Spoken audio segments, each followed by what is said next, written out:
Continua la cavalcata trionfale di Scandicci che fa visita a Busto Arsizio e conquista altri 3 punti fondamentali per il cammino in campionato, uscendo solo con qualche graffio dalla Iwork Arena. Terzo successo consecutivo per le ragazze di Massimo Barbolini che forse faticano più del dovuto in alcuni frangenti della gara, ma sono brave a ritrovarsi in corsa e a chiudere i conti prima di arrivare al tiebreak.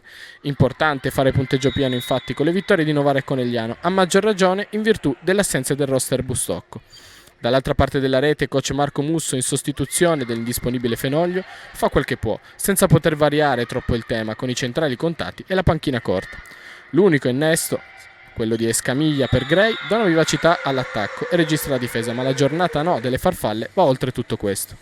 La sfida è confusa, convulsa e vive di momenti pieni di errori, da una parte e dall'altra. Da entrambe le parti a mancare è la testa più che la tecnica, con Stesiak e Mingardi che si caricano le rispettive compagini sulle spalle. Chiuderanno rispettivamente a 31 e 27 punti nel tabellino finale. Il secondo set è la chiave di volta. Dopo essersi viste annullare 8 palle set di fila, la Wiba riesce a strapparlo sul 33 a 31. Questo paradossalmente sembra svegliare le toscane che da quel momento in poi sembrano trovare il bandolo della matassa. Giocano sempre più ordinate e con fiducia, trascinate anche da una Meg Courtney in tendenza opposta a tutte le altre e quasi incapace di sbagliare.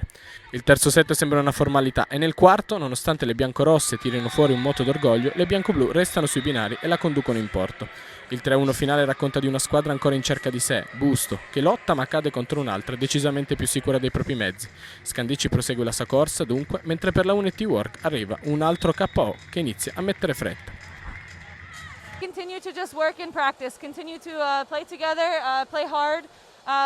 We have to trust each other. We have really good chemistry, so if we keep trusting each other, I think that is the key to a lot of victories, is to have trust on the team and to make sure you have good chemistry. So we are working on this, and every day we get better, and I'm really happy for our team.